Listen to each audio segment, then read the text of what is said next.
नमस्कार, आपके अपने श्रीदेवी क्लासेज यूट्यूब चैनल पर स्वागत है। हमारी playlist electrical technical helper series में आज कुछ इलेक्ट्रिकल ट्रेड के टूल्स, कंडक्टर, इंसुलेटर और केबल्स के बारे में मल्टीपल चॉइस क्वेश्चंस करते हैं जो सभी परीक्षा उपयोगी हैं। शुरू करते हैं।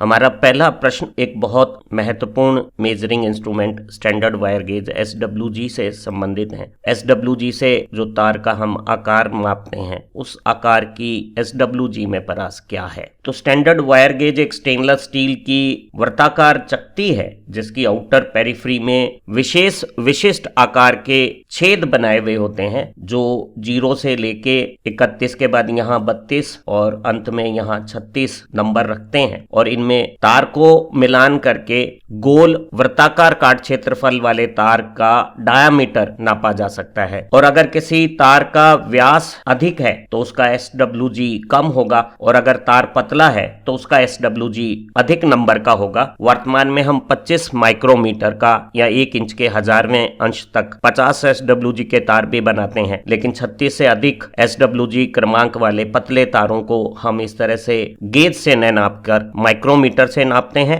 तो एक SWG गेज की मदद से हम 0 से 36 तक यहाँ D ऑप्शन तक के तारों की मापन कर सकते हैं। यहाँ ये समझना उचित रहेगा कि जो 3 नंबर SWG है उस तार का व्यास 6 मिलीमीटर है, वहीं जो 11 SWG का तार है जो यहाँ जांचा जाएगा वो 3 मिलीमीटर डायामीटर रखता है। इसी तरह से 19 नंबर SWG का जो तार आकार है वो लगभग 1 मिलीमीटर हो गया है और SWG बढ़ने पर नंबर में तार का आकार व्यास में छोटा होता चला जाता है। यहाँ चित्र में दिखाए गए औजार का नाम क्या है ये पूछा है। तो ये cutting plier, side cutting plier या वायर स्ट्रिपर नहीं है, बल्कि इसे हम क्रिम्पिंग टूल कहते हैं, जहाँ केबल के ऊपर सुटेबल लग या कवरिंग लगाकर हम जब यहाँ इन आर्म्स को दबाते हैं तो यहाँ लग का मटेरियल केबल के ऊपर क्रिम्प कर जाता है और एक बहुत यांत्रिक रूप से मजबूत, विद्युत रूप से बहुत कम संपर्क प्रतिरोध का संपर्क यहाँ दबाने पर तार के चालक पदार्थ और इस लग पर हम क्रिम्पिंग एक्शन से कर लेते हैं। तो इस तरह के टूल को हम क्रिम्पिंग टूल कहते हैं, जो केबल या वायर के किनारों को टर्मिनल्स पर कनेक्ट करने के लिए उनके ऊपर लग्स की फिटिंग करने के काम आता है। बहुत पतले तारों का व्यास या पतली चद्दरों की मोटाई नापने के लिए हम माइक्रोमीटर का प्रयोग करते हैं, जिसमें एक मुख्य पैमाने के साथ वर्ताकार पैमाने का उपयोग किया जाता है और वर्ताकार पैमाने का अंक जहां मुख्य पैमाने के साथ अनुदिश हो जाता है उससे पाठ्यांक प्राप्त होता है। यहाँ माइक्रोमीटर के मुख्य पैमाने पे 1 मिलीमीटर के आधे अंश को भी नापा जा सकता है और यहाँ 4 पूरे मिलीमीटर के बाद आधा मिलीमीटर को 50 अंशों में जब हमने नापा है तो ये 5वां अंश आया है। तो ये पाठ्यांक 4 मिलीमीटर के बाद आधा मीटर का 5/50 अंश या 4.05 मिलीमीटर हमारा पाठ्यांक ज्ञात हो गया है। अर्थात एक माइक्रोमीटर की मदद से हम 1 मिलीमीटर के भी 100वें अंश तक मापन परिशुद्धता से कर सकते हैं। यहाँ इस उपरोक्त स्थिति में मापन 5 मिलीमीटर के बाद 0.05 मिलीमीटर अतिरिक्त होने पर पाठ्यांक 5.05 मिलीमीटर है। वहीं ये 4 के बाद आधा मिलीमीटर आने के बाद वर्ताकार पैमाने का 5 अंक 4.55 मिलीमीटर की रीडिंग को इंगित कर रहा है। तो ये जो C पाठ्यांक है वो इस स्थिति को, A पाठ्यांक उपरोक्त स्थिति को और हमारे प्रश्न में दी गई आकृति 4.05 मिलीमीटर पाठ्यांक इंकित कर रही है। हम चालक के बतौर ओवरहेड लाइनों में, अंडरग्राउंड केबल्स में, डोमेस्टिक और इंडस्ट्रियल वायरिंग के कंडक्टर्स में और स्ट्रक्चरल कंपोनेंट को स्टे देने के लिए स्टे वायर के तौर पे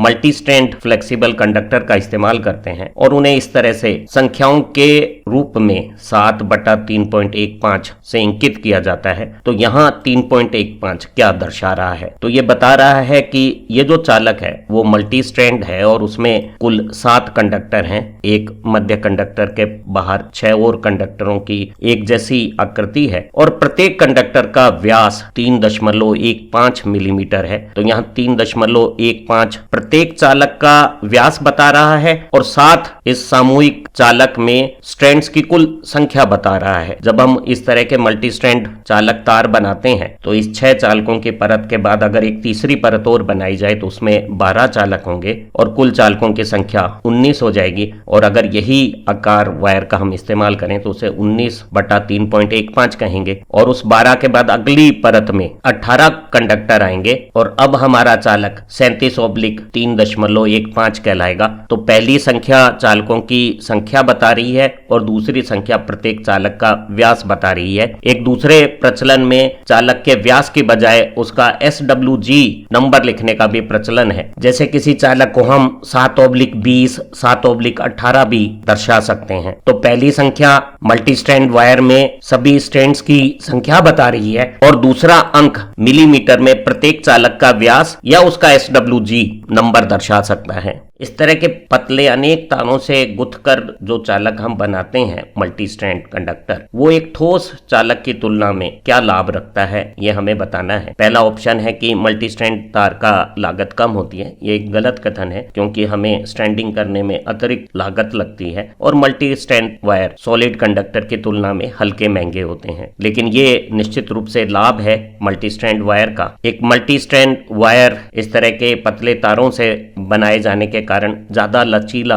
फ्लेक्सिबल होता है, तो वायर को ड्रॉ करने में, इंस्टॉलेशन करने में हमें सहजता और सहूलियत प्राप्त होती है। एक मल्टी स्ट्रैंड वायर में जब हम स्ट्रैंडिंग करते हैं और ट्विस्टिंग करते हैं तो वायर की लेंथ एक स्ट्रेट कंडक्टर से हल्की लंबी हो जाती है। तो ऐसी लंबी लेंथ में थोड़ी वोल्टेज ड्रॉप की प्रॉब्लम्स एक्स्ट्रा 2-3% हो सकती है। तो ये तीसरा कथन भी गलत है। इनका कुचालन प्रतिरोध बाहर के कुचालक पर निर्भर करेगा, और अगर एक ठोस और मल्टी स्ट्रैंड दोनों में एक जैसा कुचालक पदार्थ इस्तेमाल किया है तो दोनों का कुचालन प्रतिरोध एक जैसा होगा। तो ये कोई लाभ की स्थिति नहीं है। मल्टी स्ट्रैंड वायर सिर्फ अधिक लचीलेपन, फ्लेक्सिबिलिटी के कारण उपयोग में लिए जा रहे हैं। एक 32 एम्पियर धारा क्षमता की केबल की व्यवहारिक धारा वहन क्षमता क्या होगी, ये ज्ञात करना है। अगर इसमें अतिरिक्त धारा की सुरक्षा के लिए हमने जो फ्यूज इस्तेमाल किए हैं वो पुनः तार बांधने योग्य रीवायरेबल प्रकार के हैं, तो जो रीवायरेबल प्रकार के फ्यूज होते हैं उन्हें हम कोरस एक्सेस करंट प्रोटेक्शन कहते हैं। ऐसे पुनः तार बांधने वाले फ्यूज बहुत ज्यादा सुग्राही नहीं होते हैं। इनके फ्यूजिंग फैक्टर 1.5 से भी अधिक हो सकते हैं, अर्थात ये निर्धारित क्षमता से 1.5 गुना करंट होने पे भी किसी भी समय में फ्यूज ना हो, ऐसी स्थितियां हो सकती हैं। और इन्हें फ्यूज होने के लिए कम से कम जो धारा चाहिए वो क्षमता धारा के 1.5 गुना से भी कुछ ज्यादा हो सकती है। और अगर इनका फ्यूजिंग फैक्टर हम 1.5 भी माने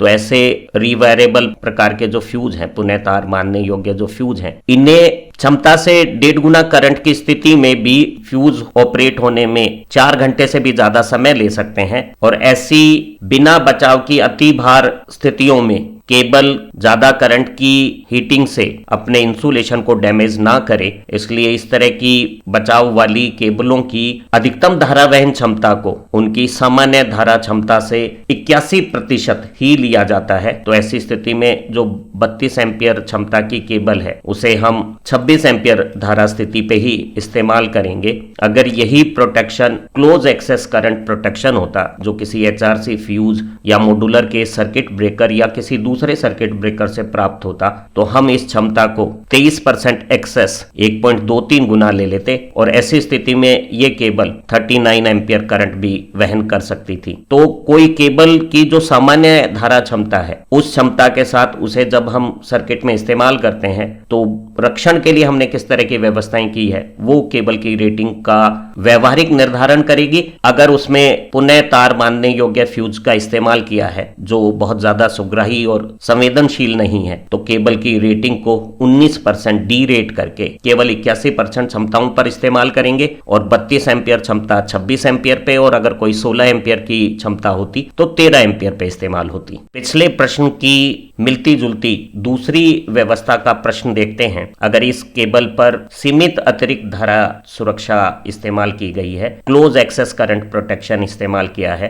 तो केबल की जो सामान्य धारा वहन क्षमता है उसकी बजाय व्यवहारिक धारा क्षमता का धारा रेटिंग फैक्टर क्या होगा। तो जब हम केबल पर सेंसिटिव, सुग्राई, हाई रैप्चरिंग कैपेसिटीज के या दूसरे कार्टेज प्रकार के फ्यूज इस्तेमाल करते हैं तो फ्यूजिंग फैक्टर किसी भी हालत में 1.5 गुना से ज्यादा नहीं होता है, और ऐसे फ्यूज या मोल्डेड केस सर्किट ब्रेकर या मिनिएचर सर्किट ब्रेकर MCB या MCCBs ओवरलोड की कंडीशन में 4 घंटे से भी कम समय में अपना ऑपरेशन कर देते हैं, और जितना ज्यादा अति भार होगा, धारा का तापमान जितना ज्यादा होगा ऑपरेटिंग टाइम उतना ही कम होगा। तो ऐसी स्थितियों में जब रक्षण ज्यादा सुगराई है, अति भार की स्थिति में केबल को अधिक समय गर्म होने को नहीं मिलेगा, तो हम ऐसी केबल में जो उनकी सामान्य स्थितियों में धारा वहन क्षमता है उससे भी अतिरिक्त भार के साथ इन्हें इस्तेमाल कर सकते हैं। और ऐसी केबल्स में हम 23% एक्स्ट्रा लोड के साथ भी इस्तेमाल कर सकते हैं और इनका धारा रेटिंग कारक करंट लोडिंग फैक्टर 1.23 लिया जा सकता है। जैसे एक 1.5 स्क्वायर mm की कॉपर का अगर नॉर्मल रेटिंग 16 एम्पियर है और अगर उसमें close excess current protection, cartridge fuse या हाई रैप्चरिंग कैपेसिटी के कार्टिज फ्यूज या मिनिएचर सर्किट ब्रेकर या मोल्डेड केस सर्किट ब्रेकर से है या कोई मैग्नेटिक ओवरलोड प्रोटेक्शन है, तो हम इसको इसकी सामान्य 16 एम्पियर क्षमता से भी 23% अधिक 19.7 एम्पियर पे या 20 एम्पियर पे भी इस्तेमाल कर सकते हैं। अगर इसी केबल के साथ रीवायरेबल टाइप फ्यूज इस्तेमाल किया हुआ होता तो हम इसकी रेटिंग फैक्टर को 81% लेते और इसे 16 एम्पियर के बजाय केवल 13 एम्पियर पे ही प्रयोग करते। तो किसी केबल की धारा क्षमता अगर उसमें ज्यादा सुगराही क्लोज एक्सेस करंट प्रोटेक्शन है तो 23% तक बढ़ाई जा सकती है, और अगर उसमें कम सुगराही कोर्स प्रकार का रीवायरेबल फ्यूज प्रोटेक्शन है तो उसकी रेटिंग को 19% कम किया जाना चाहिए। जब हम LT सेकेंडरी डिस्ट्रीब्यूशन के लिए 3 फेज 4 वायर सिस्टम में अंडरग्राउंड केबल्स इस्तेमाल करते हैं तो जो लाइन तार होते हैं उन्हें तो हम रेड, येलो, ब्लू कलर के इंसुलेशन में इस्तेमाल करते हैं, और जो उदासीन चालक है हमारा न्यूट्रल कंडक्टर है उसे काले रंग का इंसुलेशन प्रोवाइड किया जाता है। पूछा गया है कि उदासीन चालक का आकार फेज चालक की आकार की तुलना में कैसा लिया जाता है। तो जब हमारी केबल का साइज 35 स्क्वायर mm से ज्यादा होता है तो हम उदासीन न्यूट्रल कंडक्टर के साइज को, क्रॉस सेक्शन एरिया को दूसरे फेज कंडक्टर के क्रॉस सेक्शन एरिया से ठीक आधा ले सकते हैं, क्योंकि जब हम 3 फेज डिस्ट्रीब्यूशन सिस्टम में इस तरह की केबल का प्रयोग करते हैं तो इम्बैलेंस बहुत अधिक नहीं होने के कारण न्यूट्रल में करंट का मान किसी भी लाइन करंट की कंपैरिजन में किसी भी हालत में 50% से अधिक नहीं होगा, तो हम न्यूट्रल कंडक्टर का साइज फेज कंडक्टर के साइज से आधा ले सकते हैं और इस तरह की केबल को हम 3.5 केबल कहते हैं। आमतौर पे जब केबल में किसी चालक का क्रॉस सेक्शन 35 स्क्वायर mm से कम होता है तो हम 3.5 कोर की बजाय 4 कोर केबल का भी इस्तेमाल करते हैं। तो छोटे आकार में 4 कोर केबल्स का प्रयोग ज्यादा होता है और बड़े आकार में हम 3 पूरे आकार के लाइन कंडक्टर और आधे आकार का न्यूट्रल कंडक्टर 3.5 कंडक्टर केबल का इस्तेमाल करते हैं। केबल के इंसुलेशन में काफी तकनीकी सुधार हुए हैं और आधुनिक सभी बेहतर क्वालिटी की LT केबल और 11 kV की केबल्स में हम XLPE प्रकार का इंसुलेशन केबल में इस्तेमाल करते हैं। इसमें यहाँ XLPE जो पद है उसका पूर्ण रूप क्या है ये प्रश्न है। तो यहाँ P पोली है और E एथिलीन है। एथिलीन के पोलिमराइजेशन से, बहुलीकरण से पॉलीएथिलीन का निर्माण किया जाता है और विशेष थर्मोमैकेनिकल प्रोसेसिंग से पॉलीएथिलीन में क्रॉस लिंकिंग करके इस इंसुलेशन की डाइलेक्ट्रिक स्ट्रेंथ, परावैद्युतांक सामर्थ्य और इंसुलेशन रेजिस्टेंस तो इंप्रूव होता ही है, साथ में इसके यांत्रिक और तापीय गुणों में भी भारी वृद्धि हो जाती है। इससे हमारे इंसुलेशन की जीवन काल ज्यादा बेहतर हो जाता है और वो सभी बाह्य वातावरण स्थितियों में भी लंबे समय तक बेहतर कुचालन की गुण को रक्षित रखता है। तो हम एक चालक के चारों तरफ एक चालक स्क्रीन का इस्तेमाल करके ये XLPE इंसुलेशन का प्रयोग करते हैं। इस इंसुलेशन को बाहर जो नमी से बचाव के लिए मेटल शीथ लगाते हैं, लेकिन मेटल शीथ XLPE के साथ सीधे संपर्क में न कर लाके बीच में एक दूसरे कुचालक पदार्थ PVC की एक इंसुलेशन स्क्रीन का इस्तेमाल किया जाता है। शीथ के ऊपर बाह्य वातावरण से बचाव के लिए हम PVC या पॉलीएथिलीन या सामान्य नायलॉन की कवरिंग कर सकते हैं और इस तरह की केबल का LT डिस्ट्रीब्यूशन में हम काफी उपयोग करते हैं। जो एरियल बंच्ड केबल है, जो बाह्य वातावरणों में ओवरहेड लाइनों में नेक्ड वायर की बजाय हम इस्तेमाल कर रहे हैं, उसमें भी इंसुलेशन के बतौर XLPE का ही इस्तेमाल किया जाता है और XLPE का पूरा नाम है क्रॉस लिंक्ड पॉलीएथिलीन। अंडरग्राउंड भूमिगत इस्तेमाल के लिए जो कुचालित चालकों की केबल का हम इस्तेमाल करते हैं उसमें इस तरह का एक धात्विक आवरण केबल पर इंसुलेशन और सीथ के बाद लगाया जाता है और इस धात्विक आवरण को, जो केबल के इंसुलेशन को बाह्य यांत्रिक आघातों से बचाव देता है, हम आर्मरिंग कहते हैं। तो यहाँ ये जो एक्स इंकित स्थान है वो केबल का आर्मरिंग भाग है, जो स्टील की एकल तार की ऐसी जाली बनाई हुई है जो किसी भी बाह्य आघात को केबल के अंदर इंसुलेशन तक असर करने नहीं देगी। एक केबल में चालक के चारों तरफ हम कुचालक लगाते हैं। कुचालक के बाद इसे नमी से बचाव के लिए लेड या एल्युमिनियम की सीथ का इस्तेमाल किया जाता है। सीथ के ऊपर आर्मरिंग से सीथ को बचाने के लिए हैश या जूट की बेडिंग का इस्तेमाल किया जाता है और फिर आर्मरिंग के ऊपर भी हैशियन या जूट की सर्विंग का इस्तेमाल किया जाता है और उसके बाद कोई मौसम के प्रभावों को सहन करने वाला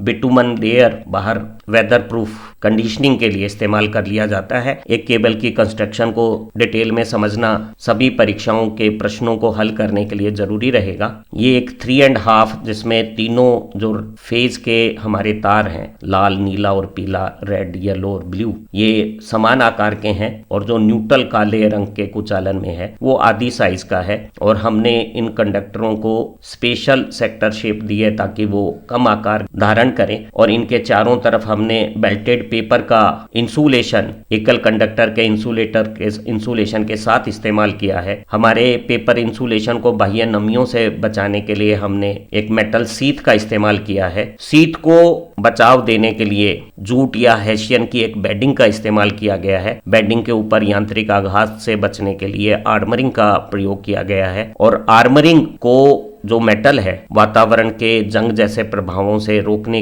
बचाव के लिए हैशियन या जूट की सर्विंग का इस्तेमाल किया गया है और इस सर्विंग के ऊपर हम एक वेदर प्रूफ बिटुमन की कोटिंग करके केबल का इस्तेमाल कर सकते हैं। अब इस केबल में सीथ से अंदर नमी से कुचालन प्रभावित नहीं होगा और यांत्रिक आघातों से आर्मरिंग को बचाव मिलेगा और बेडिंग और सर्विंग क्रमशः सीथ को आर्मरिंग के असर से और आर्मरिंग को वातावरण के असर से रक्षा प्रदान करेगी। केबल की संरचनाओं से संबंधित परीक्षा प्रश्न बहुत प्रचलित हैं। एक बार फिर एक बेल्टेड भूमिगत केबल में जो ज्यामिति हमें चित्र में दिखाई गई है उसमें एक्स से इंकित ये जो भाग है उसका नाम बताना है। तो यहाँ ये मल्टी स्ट्रेंड चालक है जिसके चारों तरफ चालक का फेज इंसुलेशन के बाद ओवरऑल पेपर इंसुलेशन का हमने इस्तेमाल किया है और इंसुलेशन बाहर की नमी से प्रभावित ना हो इसके लिए ये एक्स भाग लेड या एल्युमिनियम की सीथ को इंकित कर रहा है। सीथ के बाद हम बेडिंग लगा के आर्मरिंग का इस्तेमाल करेंगे और आर्मरिंग के ऊपर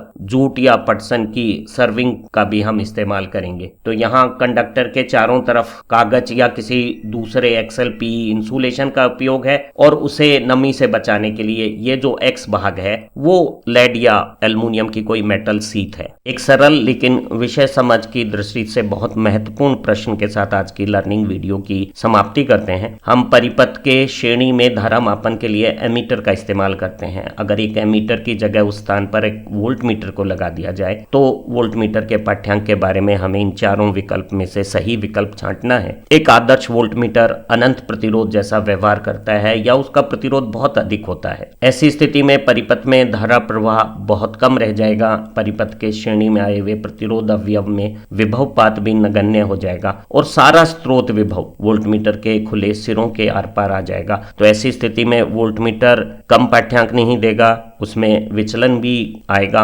क्योंकि वोल्टमीटर में स्रोत विभव से भी अधिक विभव नापने की योग्यता होती है। तो उसमें किसी भी तरह के वोल्टमीटर के नष्ट होने की संभावना नहीं है और सारी सोर्स वोल्टेज जब वोल्टमीटर के सिरों पर आएगी तो वोल्टमीटर एक हाई रीडिंग देगा। चौथा यहाँ सही ऑप्शन होगा। यहीं अगर ऐसे ही प्रश्न में अगर किसी सर्किट में वोल्टमीटर के स्थान पे अगर हम एमीटर लगा देते तो एमीटर उस स्थान में लघु परिपथ जैसी स्थिति बनाकर स्वयं में धारा का मान इतना अधिक कर लेता कि एमीटर उन स्थान पर लगाने पर नष्ट हो जाता और मीटर, अगर वो वोल्ट मीटर की जगह एमीटर लगाया गया है तो वो जल जाएगा। ये तीसरा ऑप्शन उस स्थिति में सही ऑप्शन हो जाएगा। उम्मीद है हमारी सभी लर्निंग वीडियोस आपके लिए कुछ अलग तरह के परीक्षा उपयोगी महत्वपूर्ण मल्टीपल चॉइस क्वेश्चंस के प्रारूप समझाने का काम कर रही है और इसी तरह की वीडियो की मदद से आप परीक्षाओं में अच्छी सफलता पाएं। इन्हीं कामनाओं के साथ फिर मिलते हैं एक नई लर्निंग वीडियो के साथ। एक बार फिर हमारी सभी लर्निंग वीडियो को देखने, सराहने और दोस्तों के साथ शेयर करने के लिए बहुत बहुत धन्यवाद।